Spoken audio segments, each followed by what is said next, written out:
Hey everyone, and welcome to our Spiritual Disciplines podcast. We are wrapping up a Spiritual Disciplines sermon series here at Worship Center, and we're so glad that you joined us. It's our hope that this podcast series has been helpful to you in your walk with Jesus, and that you'll just learn how to implement these spiritual disciplines in your everyday life.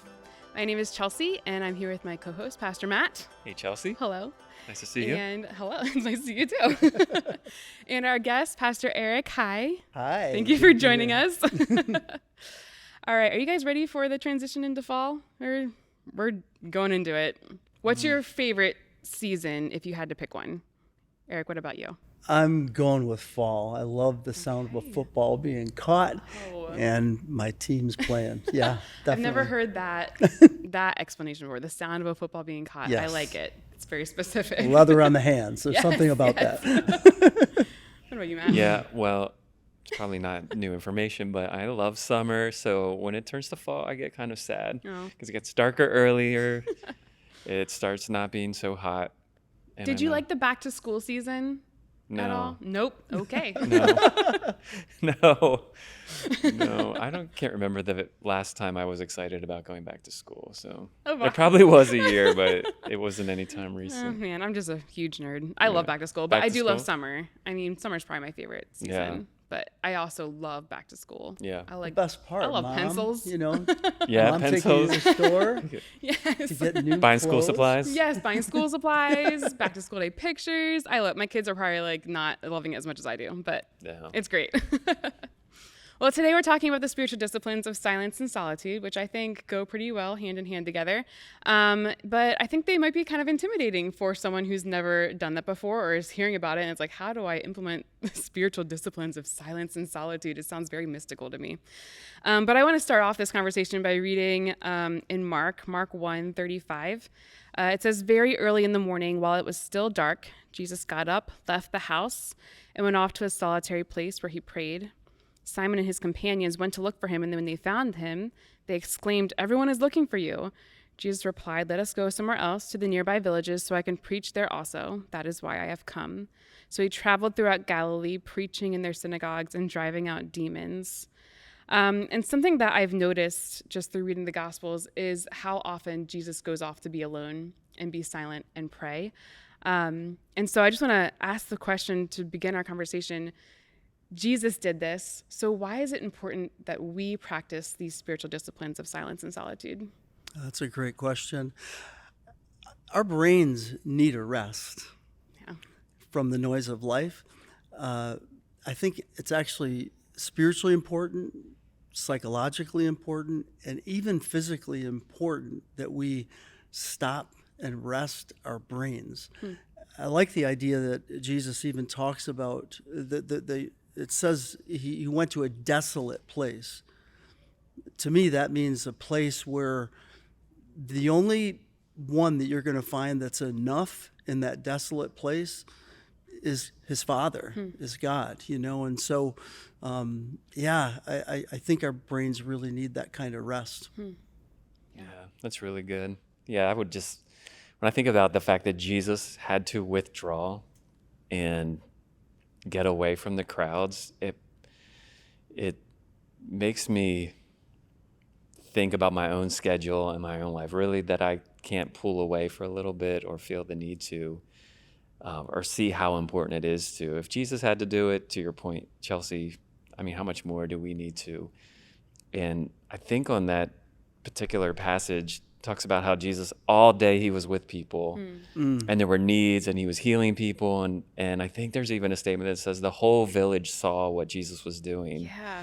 So I don't think that means he finished healing every single person, so he was completely done. I think he actually pulled away even in the middle of all of that and then came back and said, we need to go to another village because everyone's looking for him. And so the discipline that takes, I think it is a discipline. Whether you're a people pleaser or not, there's a tendency, as long as there's a need, I need to just keep helping people and to be disciplined, to pull away. That's an area that I definitely would love to grow in. Yeah. Me What do you too. think?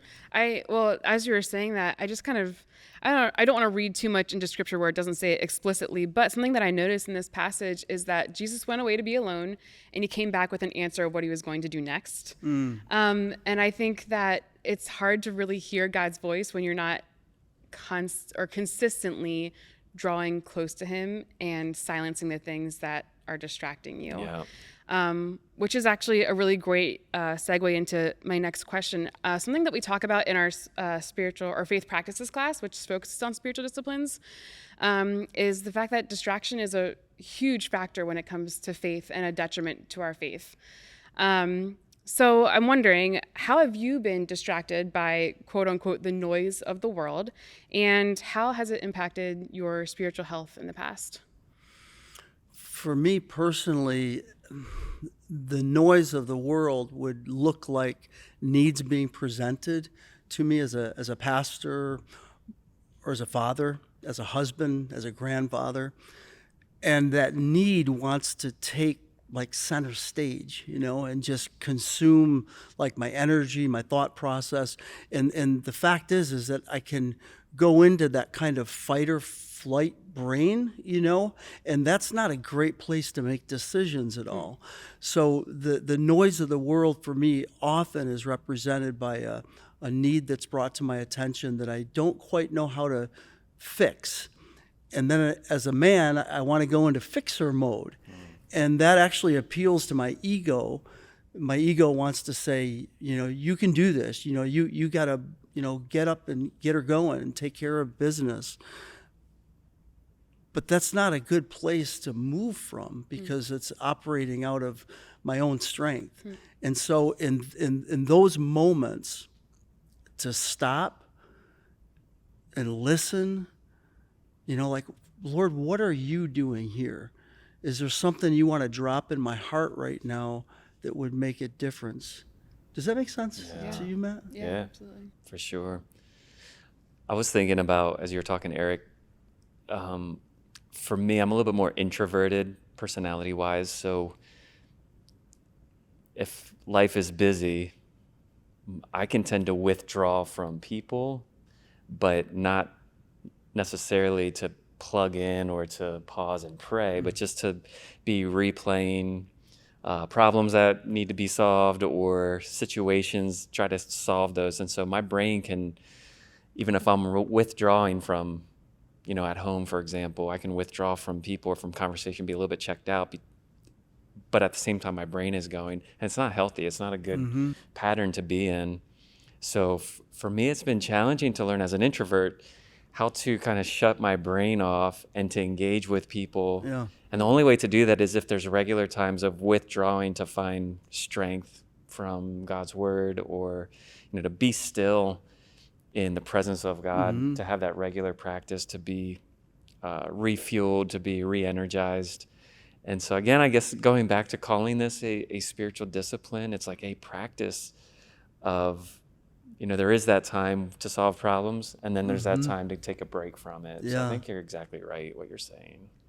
What do you find? Can I tell you the first time I actually went after this thing? Yes, please do. I would love to hear a story. It was ridiculous. I went to a monastery where it was they were silent monks there, right? So I wasn't supposed to say anything.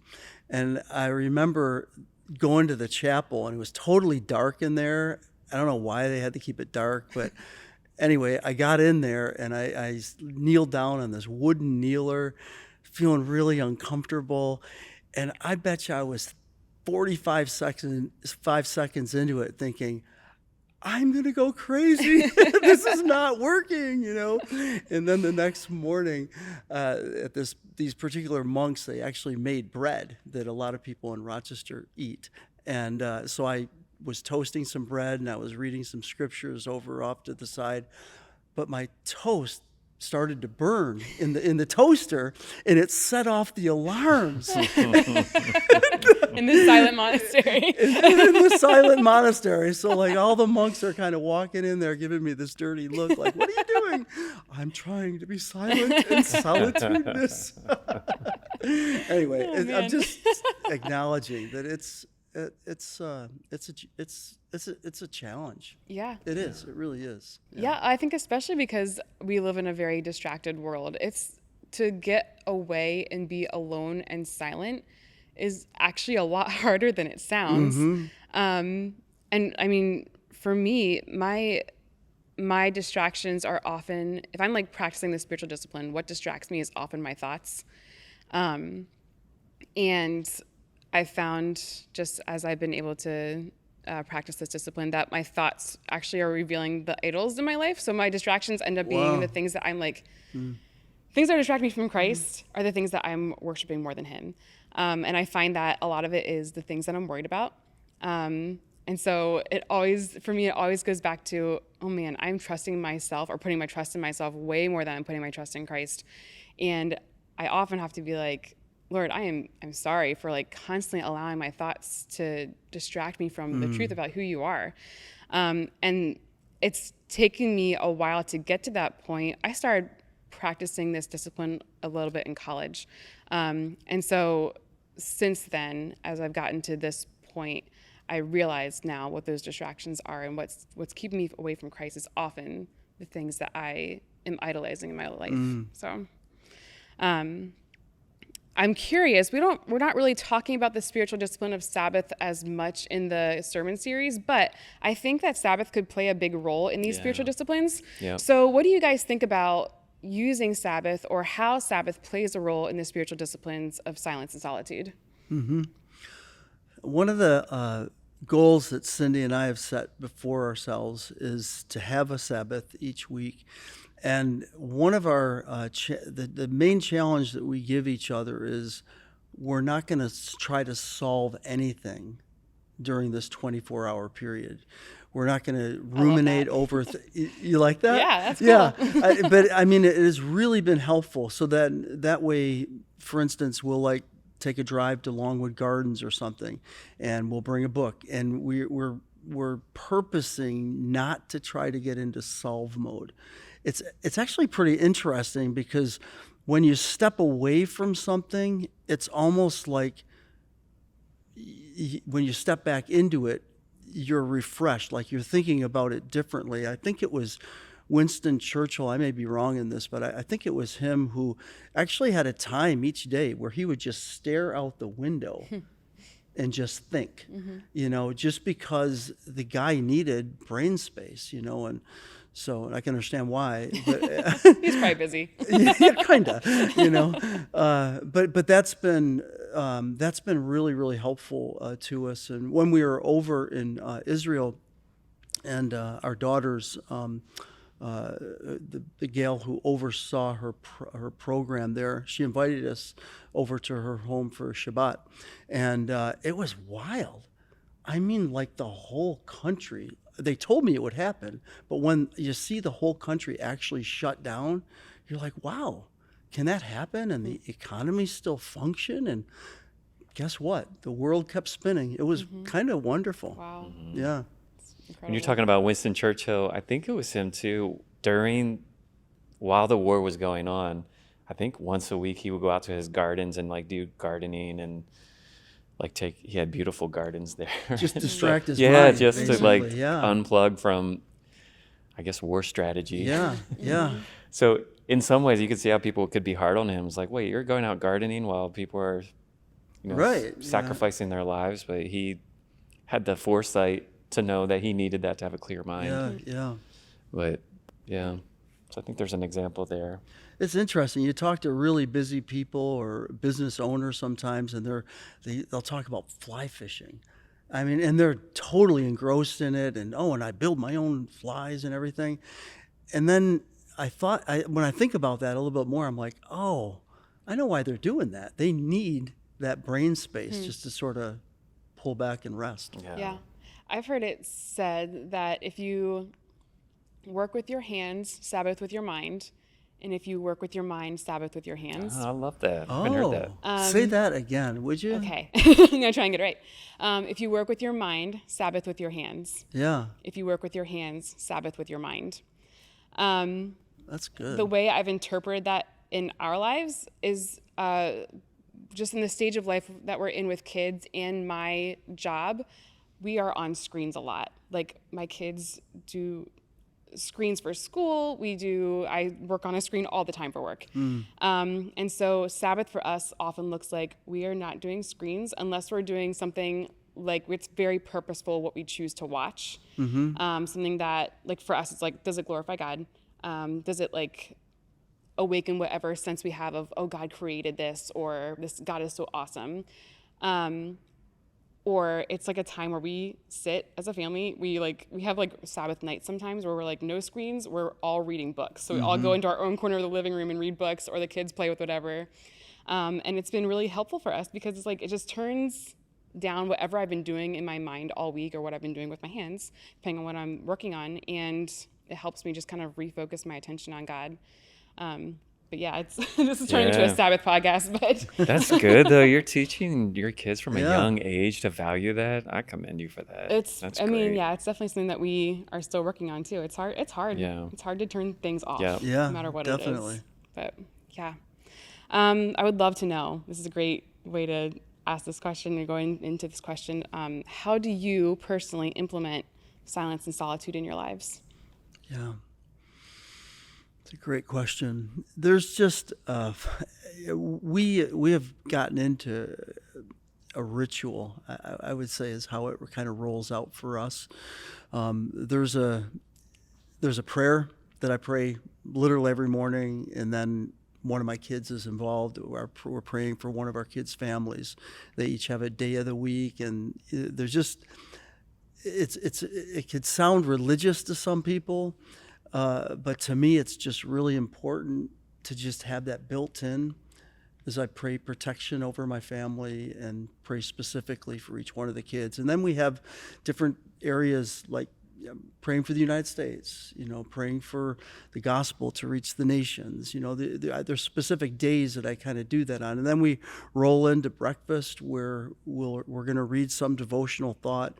I normally am the one reading. Cindy's preparing the meal. And then we both go into a place where Cindy's got her place where she sits. I have my place where I sit. And it's just kind of the place where my kids know, Cindy knows that when I'm sitting there, that's my time to just listen to what God wants to say to me in His Word, And I've just found those times to be so grounding for me personally that I just don't know what I would do without that time now, but it's been over years, and it wasn't always that way. When we had little children, there's lots of distractions and things like that. But I think that it's super important to carve that out, and I know it looks differently for different personalities, but for me, it's really important that I have kind of it's sort of the framework I need to work with every day. Yeah. It's a great foundation to lay. I think that's what having a regular devotional time as a practice is really good. I think for me, what I would add to that is when there's a rhythm of busyness. I don't think there's a balance. I think sometimes people try to find a balance of perfectly amounts of busy time and slow times in a calendar, and I haven't figured that out if it is possible. Me neither. But if you do, can you please yeah, let me I know? would love to develop that system out. But I think for me, what I try to pay attention to is if I'm in a very busy time with a lot of people time, I try to get a walk in that's just around our neighborhood that's maybe 30 minutes or so. And if I'm really disciplined, I will not listen to anything. I will just not have earbuds in. That doesn't happen all the time. Sometimes I'll just listen to music, which I don't know if that's silence, probably not. But it is gets my mind cleared out. So that's one is to just take walks by myself. And then the other time is based on if there's a decision that needs to be made and I just need clarity from that's a specific to get those are the times that I feel like getting away out of the ordinary environment, kind of our regular environment, to really seek God for direction and clarity. I usually take a notebook along because I inevitably am writing something down. But But I think that's the practice that I want to keep growing in, to pay attention when life gets really busy, pull away, or when you're faced with a really challenging decision where you just need discernment, to pull away. I found for me it's very hard to just stay in the same rhythm over and over and day after day after day. It's very difficult to get clarity for life if you don't pull away in some way. So practicing Sabbath is really good. Practicing a quiet time is really good. There's still going to be those moments that I think to pull away to get clarity with God. Mm-hmm. Yeah. What about you? I would say these disciplines are not ones that I practice like daily. Yeah. There have been seasons of life where I'm like, I really want to focus in on prayer or Bible study or silence and solitude, whatever I decide on. So like what it looks like for me to practice this spiritual discipline is not like an everyday thing. In my mind, that's a luxury as a mom of young kids. Yeah. To like get alone and have silence is like, is everything okay, first of all? Yeah, right. Who's breaking something? Yeah. But for me, what it looks like is getting up very early and going to a place where I won't be distracted. Yeah. We actually have a room in our house that does not have any screen. It's books is what's in that room, books and Nice. chairs. And so I can totally see you in that environment. spend as much time there as I can. But that's where I go to like not be distracted. I make sure that my phone is in a different room completely. And yeah, I think that's probably what hurts my relationship with God the most when I'm trying to practice the spiritual discipline is like the distraction of a handheld device. It's hard to have that with me and not be distracted by it. And so for me, what it looks like is putting away any distractions. And sometimes that means I have to get up very early. Sometimes that means I have to communicate to my husband, hey, I need to be alone sometime this week. And we make it happen. And I'm super thankful for that. Yeah. But, It makes me think of the verse in Psalm 46, probably familiar to most people. It says, "Be still and know that I am God." And I always find that the order of that verse very significant. Because out of stillness comes knowing God in a deeper way. Yeah. And so if you want to know God, if you want to grow in your relationship with God, stillness is key. Like learning to be still. I think removing a phone or any type of device that can be a distraction is really, really important. Turning down the noise in your life is really, really important. But learning how to be still is not intuitive to humans. I really don't think it is. I mean, from the time we're born, we're interested in making a lot of noise and making our lives about us. So learning to be still and think about, okay, who is God? What is he speaking to me? How can I learn to know him? So truly knowing God, I think, comes out of being still. When we were building some curriculum recently, we were really wrestling with like, what would the first lesson even look like, and kept circling back to this idea of silence and solitude, that unless you can stop and listen, everything else will fall in place. Because once you've gotten something from the Lord, then you've got kind of like your next dot to get to, so to speak, paint by dots type of deal. So, yeah. I know when you were mentioning big decisions at times, and really having to pull away and listen. Those have been important times where I've felt like I need to have an anchor passage of Scripture to land on that I can use almost as a weapon against the enemy for when I've made the decision. I can look back and say, no, I got this word from you, God, and I know this is where you want me right now. So that's been helpful, and it's come out of silence and solitude moments. So that's awesome. What would you suggest to someone who maybe wants to try implementing this spiritual discipline of silence and solitude? I would say be very patient with yourself. Start really small.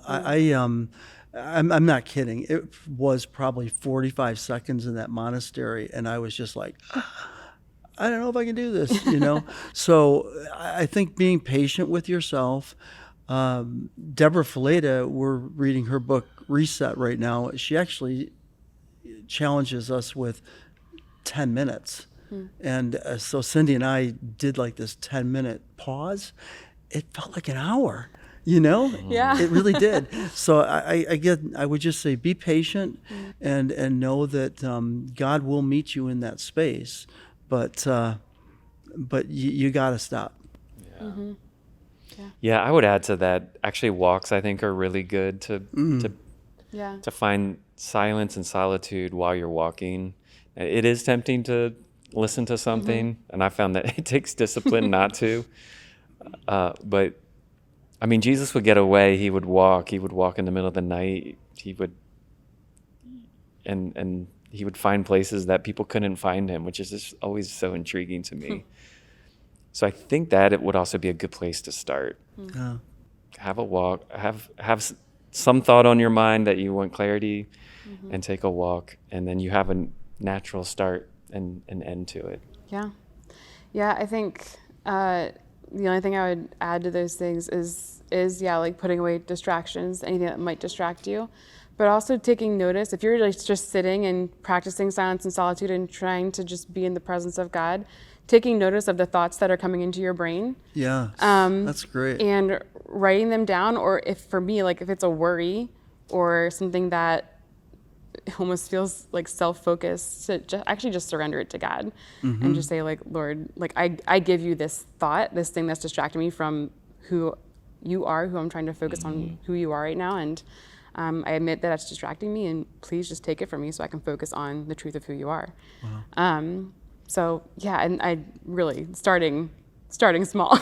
Yeah. My first time practicing silence and solitude, it was in college with my now husband. He used to go into the chapel at college. Chapel, like very tiny building with just a piano and a bunch of pews, and it was just meant for students to go and be there. There was never any event there or anything. It was just for students to chill. So he would go and sit there and pray, and I was like pretty new in my like recommitment of my faith, and so I remember just sitting there like watching him pray, and I was like thinking like, you're such a weirdo.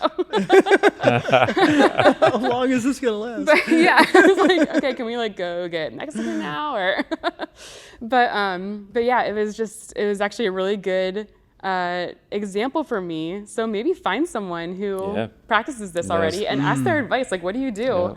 What does that look like for you? But yeah. You mentioned journaling, and that's become a really important thing over the years. I've started in the beginning doing it years and years ago because I want to leave a legacy behind for my kids and my grandkids. But more so, I'm finding lately, they're very personal, like thoughts. I'm always addressing the Lord as you. You know, you said this in your word, and to try to, like, I'm actually speaking to my father or to who also calls me his friend, So that's become a really important part of the end part of my quiet time in the mornings, just to what thoughts occurred to me. You mentioned that, what things are coming into your head, because those God thoughts, you want to capture those, right? Yeah, definitely. Yeah. Well, thank you guys for all of your input and thoughts. I think it's really important to talk about this spiritual discipline that not many people talk about, I think. But guys, thank you so much for joining us on our podcast, and we hope that it was just really helpful for you in your spiritual journey, and have a great rest of your week. Thanks for joining us. If you haven't already, follow along on our series at worshipcenter.org/watch. And don't forget to join our online community, Worship Center 167, to continue the conversation.